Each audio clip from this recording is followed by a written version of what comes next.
여러분, 지금 이 순간에도 대한민국 노인 10명 중 4명은 빈곤층입니다. OECD 38개 회원국 중 노인 빈곤율 1위. 선진국이라 불리는 나라 중에서요. 프랑스는 6%, 네덜란드는 4%대인데 한국은 무려 39.8%. 그런데 더 무서운 건 지금 이 숫자가 여러분의 미래일 수도 있다는 겁니다. 오늘은 왜 한국인의 은퇴 준비가 세계 최하위권인지, 그리고 지금 당장 우리가 뭘 해야 하는지 이야기해 볼게요. 2025년 통계청이 발표한 고령자 통계에 따르면 66세 이상 은퇴 연령층의 상대적 빈곤율 39.8%, OECD 33개국 비교 기준 압도적 1위. 올해 65세 이상 고령 인구 1,051만 명 처음으로 1천만 명 돌파. 전체 인구 중 고령 인구 비율 20.3% 공식적으로 초고령 사회 진입. 그럼 행복도는 어떨까요? 2026년 세계 행복 보고서에서 한국은 147개국 중 67위, 2024년 52위, 2025년 58위에서 계속 하락 중입니다. 특히 60세 이상 시니어층의 행복도는 전 연령대 중 가장 낮은 수준이에요. 보통 나라들은 나이 들수록 행복해지는 유자연곡선을 그리는데 한국은 중년 이후 계속 떨어지는 역 L자형 구조입니다. 이건 어느 날 갑자기 생긴 문제가 아닙니다. 구조적인 이유가 있어요. 크게 3가지입니다. 첫째, 국민연금의 한계. 한국의 국민연금은 1988년에야 시작됐어요. 가입 기간이 짧고 수급액도 낮습니다.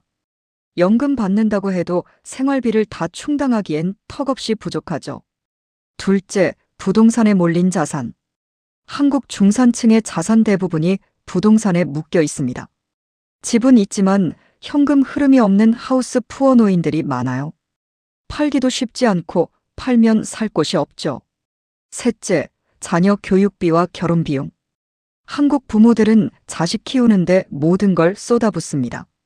학원비, 대학 등록금, 결혼 자금까지. 정작 자신의 노후 준비는 뒤로 미루다가 때를 놓치는 거예요. 그래서 어떻게 됐냐고요? 65세에서 79세 고령자의 57.6%가 일하고 싶다고 답했는데 그 이유 1위가 생활비 보탬입니다. 즐거워서 일하는 게 아니에요. 생존을 위해 일하는 겁니다. 60세 이상 취업자 수는 이미 2024년 기준으로 50대 취업자 수까지 추월해서 전 연령대 1위가 됐습니다. 그렇다면 지금 우리는 은퇴 준비를 얼마나 하고 있을까요? 솔직하게 물어볼게요. 월급의 몇 %를 노후 자금으로 따로 모으고 있나요? 국민연금 외에 개인연금, IRP 가입하셨나요? 65세 이후 한 달에 얼마가 필요한지 계산해 보신 적 있나요? 많은 분들이 막막하게 느끼실 거예요. 문제는 시작이 너무 늦다는 겁니다. 복리의 마법은 시간이 생명이에요. 30살에 시작하면 되는 걸 50살에 시작하면 3, 4배는 더 모아야 합니다. 또 하나의 문제는 구체적인 목표가 없다는 것입니다. 나중에 어떻게 되겠지라는 막연한 생각. 이게 가장 위험한 생각입니다. 절망만 하면 안 됩니다. 지금 할 수 있는 것들을 정리해 드릴게요. 1단계 내 노후 필요 금액 계산하기. 65세 이후 월 생활비를 200만 원으로 잡는다면 85세까지 20년 총 4억 8천만 원 필요. 거기에 의료비, 물가 상승률까지 더하면 최소 6억에서 8억 원은 필요합니다. 2단계 국민연금, 퇴직연금, 개인연금 3층 구조 만들기. 국민연금 납입기간 최대한 늘리기 임의가입, 추납 활용. 퇴직연금, IRP 세액공제 혜택 최대 활용. 개인연금, 연금저축펀드 연 600만 원 한도 내 세액공제. 3단계 지출 구조 점검하기. 은퇴 준비는 버는 것보다 쓰는 것을 줄이는 것에서 시작합니다. 불필요한 보험, 구독 서비스, 자녀에게 과도한 지원. 다 점검이 필요합니다. 4단계 건강 투자를 빠뜨리지 말 것. 75세 이상 노인의 46%가 만성질환 3개 이상을 갖고 있습니다. 의료비가 노후 자산을 가장 빠르게 갉아먹습니다. 돈보다 먼저 건강 챙기세요.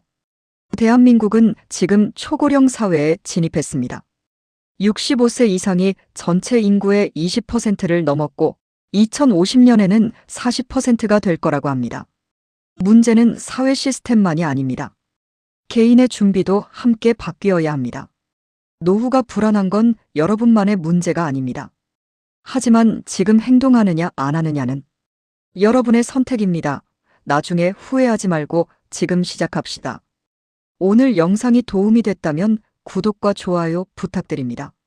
노후 준비에 대해 더 구체적으로 다뤄줬으면 하는 주제가 있으면 댓글로 남겨주세요. 그럼 다음 영상에서 다루겠습니다. 감사합니다.